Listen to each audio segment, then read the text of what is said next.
பிரதமர் மோடி வந்து தமிழகத்துக்கு இப்படி அடிக்கடி வர்றதுக்கான காரணம் என்ன?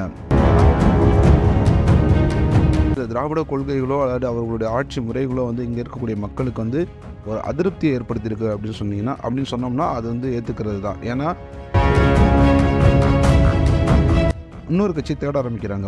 26 எலெக்ஷன்ல விஜய் அவர்கள் வந்தாலுமே அவருக்கான ஓட்டுகள் தனியா தான் போகும். அந்த ஓட்டுகள் எங்கேருந்து போகும்?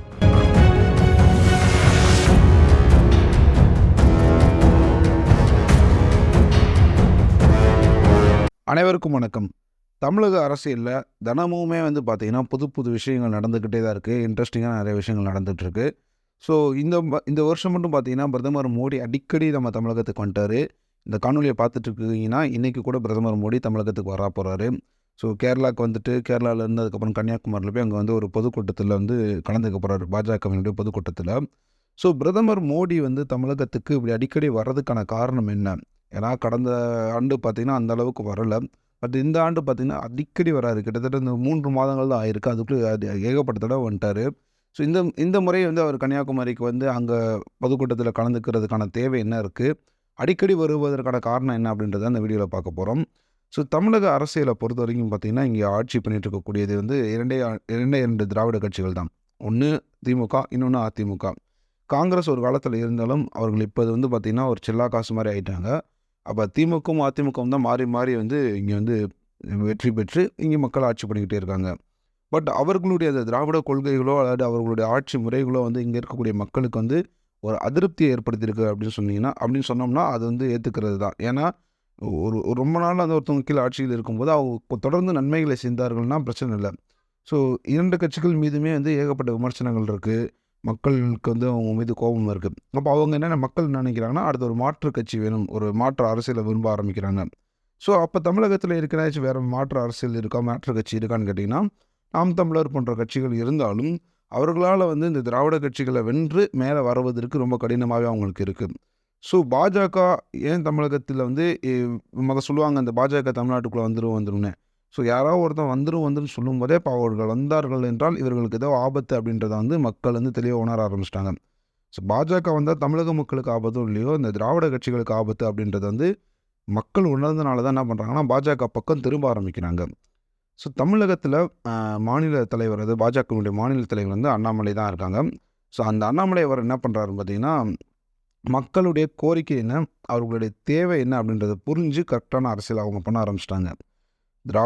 திராவிட கட்சிகள் வந்து பண்ணக்கூடிய தவறுகள் என்ன அப்படின்றத எடுத்து மக்கள் மன்றத்தில வச்சிட்டோம்னாலே போதும், மக்கள் முடிவு பண்ணிக்கிருவாங்க அப்படின்ற ஒரு சித்தாந்தத்தோட பாஜக வந்து நகர்ந்து போய்க்கிட்டே இருக்கு. ஸோ தமிழகத்தில இந்த கடந்த 2 வருடங்கள்ல வந்து பார்த்தீங்கன்னா, ஒரு நல்ல ஒரு குரோத் வந்து பிஜேபி அரசுக்கு இருக்கு. அதிலயும் குறிப்பா பார்த்தீங்கன்னா, இந்த நாடாளுமன்ற தேர்தல் நெருங்க நெருங்க பார்த்தீங்கன்னா, இன்னும் அதிகமான மக்கள் பாஜகவின் பக்கம் திரும்ப ஆரம்பிக்கிறாங்க. ஸோ இந்த மாரியான சூழ்நிலையில வெறும் அண்ணாமலை அவர்கள் மட்டுமே ஒரு ஆளா நின்னுட்டு இங்க வந்து எல்லா மக்களையும் கவர் பண்றதுங்கிறது ஒரு கடினமான காரியம் தான். அவரால முடியும். இருந்தாலும் அ மோடி அவர்கள் அல்லது அமித்ஷா அவர்கள் இவங்கலாம் வந்து பார்த்தீங்கன்னா, ஒரு சப்போர்ட் பண்ணாங்கன்னா இன்னும் சூப்பரா இருக்கும் அப்படின்றது தான் நான் கெஸ் பண்ணது. இது உண்மையா தான் அப்படின்றது தெரியாது. ஸோ மோடி அடிக்கடி தமிழகத்துக்கு வரதுக்கு காரணம் என்னன்னா, சவுத் சைடு அதாவது குறிப்பா தமிழகத்தில தான பாஜகவால கால் ஊன்ற முடியாது அப்படின்னு சொல்லிட்டு சவால் விட்டீங்க. அப்ப நான் தமிழ்நாட்டிலேயே போய் தமிழ்நாட்டில ஜெயிச்சு காட்டுறோம் நாங்க. அங்க மக்களுடைய ஆதரவ நாங்க பெற்று காட்டுறோம் அப்படின்னு சொல்லிட்டு தான் அடிக்கடி வந்து தமிழகத்துக்கு வராரு.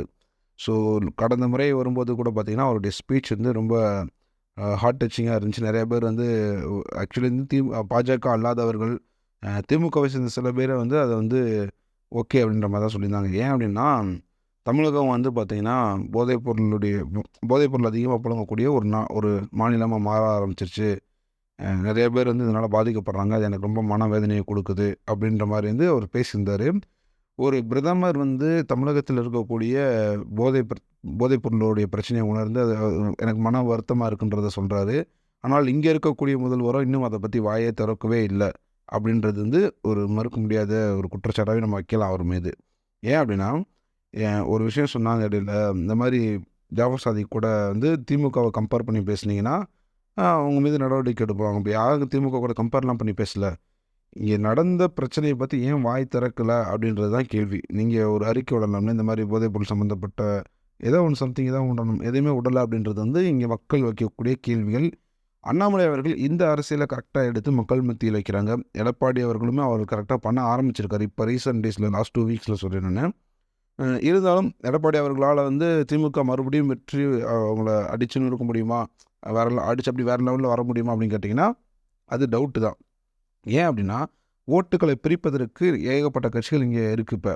இப்போ உதாரணத்துக்கு நான் சொன்ன மாதிரி திராவிட கட்சிகள் மீது மக்களுக்கு வெறுப்புணர்வு வந்தனால தான் இன்னொரு கட்சி தேட ஆரம்பிக்கிறாங்க. 26 எலெக்ஷனில் விஜய் அவர்கள் வந்தாலுமே அவருக்கான ஓட்டுகள் தனியாக தான் போகும். அந்த ஓட்டுகள் எங்கேருந்து போகும்? திமுக, அதிமுக அவங்களுக்கு ஏற்கனவே ஓட்டு போட்டுட்டு இருந்தவன் வெறுப்பாய் தான் அவங்க விஜய் பக்கம் ஓட்டு போட போவான். சேம் டைம் இப்போ ஆல்ரெடி ஓட்டு போட்டு இருக்கிறவங்க 2ஆக பிரிஞ்சுட்டாங்க. ஒன்று பாஜக பக்கம் ஓட்டு போடுறவங்க போயிடுவாங்க, இன்னொன்று நாம் தமிழர் பக்கம் போயிடுவாங்க. ஸோ இந்த 2 திராவிட கட்சிகளும் அதிகபட்சம் போனால் அடுத்த 10 வருடங்கள் மட்டும்தான் இதே மாதிரி அவங்களால ட்ராவல் பண்ண முடியும். அதுக்கப்புறம் வந்து அவங்களுக்கு அவங்களுடைய வாக்கு சதவீதம் குறைய ஆரம்பிக்கும். மக்கள் வந்து அந்த கட்சிகளை நம்புவதை குறைஞ்சிருவாங்க, நம்ப மாட்டாங்க அப்படின்றத நான் சொல்கிறேன்.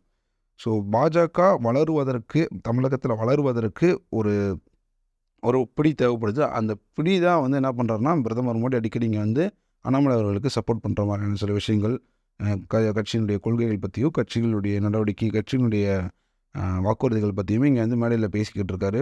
கிட்டத்தட்ட பார்த்திங்கன்னா ஒரு பிரச்சாரமாக தான் அவர் பாஜகவுக்கு ஆதரவு பிரச்சாரம் பண்ணுற மாதிரி தான் பண்ணிகிட்டு இருக்காரு மோடி வரும்போது ஃபுல்லாக பார்த்திங்கன்னா. ஸோ இது வந்து ஒரு அரசியலில் வந்து அரசியல்லேருந்து நம்ம அப்படி வெளியே இருந்து நம்ம பார்க்கும்போது இது எப்படி பார்க்கணும் அப்படின்னு பார்த்திங்கன்னா, இப்படி தான் ஒரு பாலிட்டிக்ஸ் பண்ணணும். ஏன்னா ஒரு ஆள் அனுப்பியாச்சு, போருக்கு ஒரு ஆள் அனுப்பியாச்சு, அவர் சண்டை போட்டுட்ருக்காரு.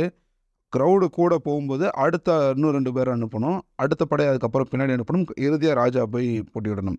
இதுதான் வந்து வழிமுறை. அந்த வழிமுறையை பாஜக கரெக்டாக ஃபாலோ பண்ணுறாங்க அப்படின்ற மாதிரி தான் எனக்கு தோணுது. திராவிட கட்சிகள் இதை எப்படி எதிர்கொள்வார்கள் அப்படின்றத வந்து நம்ம வந்து பொறுத்திருந்து தான் பார்க்கணும். பார்ப்போம் அடுத்தடுத்து என்ன நடக்குது அப்படின்றத. நன்றி.